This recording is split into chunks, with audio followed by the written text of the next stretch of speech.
Hello mga ka-learners! Welcome back again sa ating YouTube channel, Teacher Ako. So in this video, we will be talking about scope and the limitation of the study.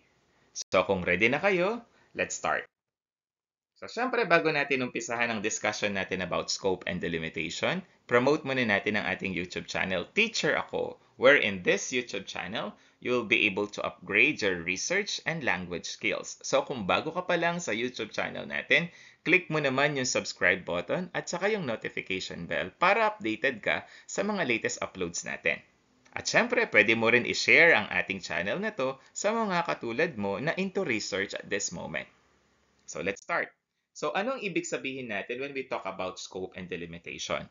So the scope and the limitation of the study define the boundaries and limitations of a research project, detailing what the study will cover and what it will exclude.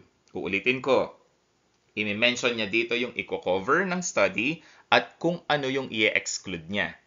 Kaya sa tinawag na scope and delimitation.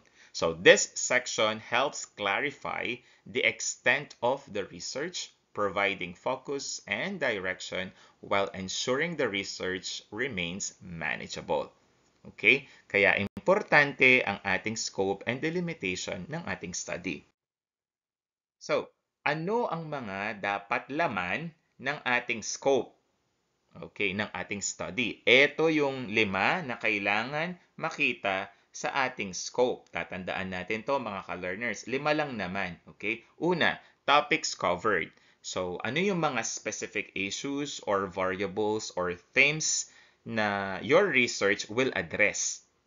Ayan, ano yung mga issues or concerns na i-address ng study mo. Dapat ma-mention dito sa topics under scope. Pangalawa, yung yung population natin, it can be the respondents or the target participants of your study. So, the group that will be studied, sino yung mga yon? Pwedeng mga students or example, mga estudyante o kaya mga teachers or group of individuals na i-mention mo dito sa part ng scope.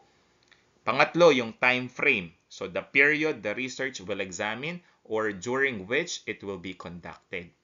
So, dapat nakalagay dito kung kailan mo i-conduct yung study mo. Under sa scope natin to. Pang-apat, location. Siyempre, may mention natin kung saan mo i-conduct ang iyong study. The geographical or organizational setting where the research takes place. Kasi importante ito. At ang pinakahuli, yung panglima, siyempre, anong method ang ia-apply mo sa study mo. So the methods or approaches to be used in your study. For example, kung ang study mo ay descriptive survey, i-mention mo yan kung ano yung kakonduct mo. Ano pa? Interviews, kung magi-interview ka ba sa study mo para sa iyong mga participants kung qualitative yan. Kung quantitative naman, syempre magsa-survey tayo. Or pwede ka rin mag-experiment kung experimental research ang kinakonduct mo. Okay mga ka-learners, uulitin ko, ito yung 5 na dapat meron ang iyong scope. Topics covered, population, including mentioning your respondents and your participants. Of course, syempre meron tayong pangatlo, yung time frame. Pang-apat yung location. At yung pang-5 yung methodology. Next, ano naman yung delimitations? So, this one identifies the intentional boundaries of the study. When I say intentional, syempre, ito yung sinet na ng researcher. For example, kung ikaw yung researcher, ikaw mismo yung magsiset ng boundaries to define the study's scope. So, how is it? So, meron tayong dalawa na tatandaan kapag gagawin na natin itong delimitation ng study natin. Una, yung limitations in scope. So, what will not be covered and the reasons for excluding certain aspects, variables, or populations must be included in this part. Okay, so ilalagay natin sa part ng delimitation lahat ng hindi i-cover ng study mo at saka yung dahilan for excluding them.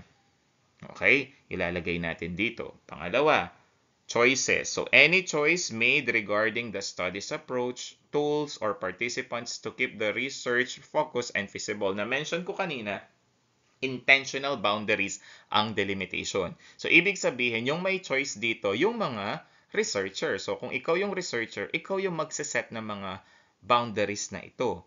For example, yung yung tool na gagamitin, yung approach na gagamitin mo sa study. So, syempre yung researcher yung magde-decide niyan. So, ilalagay mo to dito sa ating delimitation.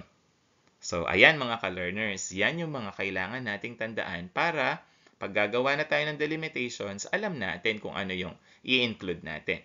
So, this time naman, magbibigay na ako ng halimbawa or example on how to craft our scope and delimitation. So, mayroon tayong basis ngayon. Ito yung magiging research title basis natin sa paggawa ng scope and delimitation. So, let me read it.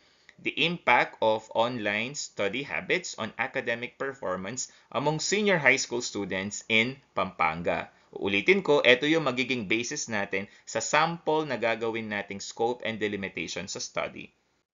Okay, so ito yung sample scope. So based on the title I have read a while back, so this will be our scope. This study will examine the impact of online study habits, specifically frequency, duration, and type of online resources used on the academic performance of senior high school students in selected schools in Pampanga for the school year 2024 to 2025. The study will focus on both STEM and ABM strand students, collecting data through surveys and academic performance records to determine the correlation between study habits and academic outcomes. So kung makikita nyo dito sa sample na ginawa ko for scope, makikita nyo yung mga 5 bagay or 5 dapat natin i-consider kapag gagawa na tayo ng scope. So, kanina minention natin yung mga yun. So, tingnan nyo sa latter part ng study natin, minention ko pa dito kung anong methodology, yung mga participants natin, yung time frame natin, na-mention din. Pati yung topic of ng study natin, nandito na. Kung mapapansin niyo 2 sentences lang to, 2 compound sentences lang yung ginawa natin. Isang complex at isang simple lang pala, should I say. 2 sentences lang yung ginawa natin dito, napaka-konti lang niya. Pero, na-encompass na natin lahat ng parts or kailangan na makita sa ating scope. So, hindi naman kailangan na mahaba yung ating gagawin para sa part ng ating thesis na to for scope. Okay? Importante, makita lang yung mga 5 katangian ng ating scope na minention ko kanina.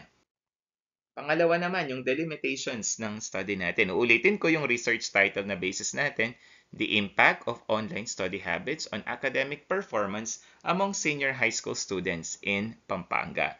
Okay, let me read.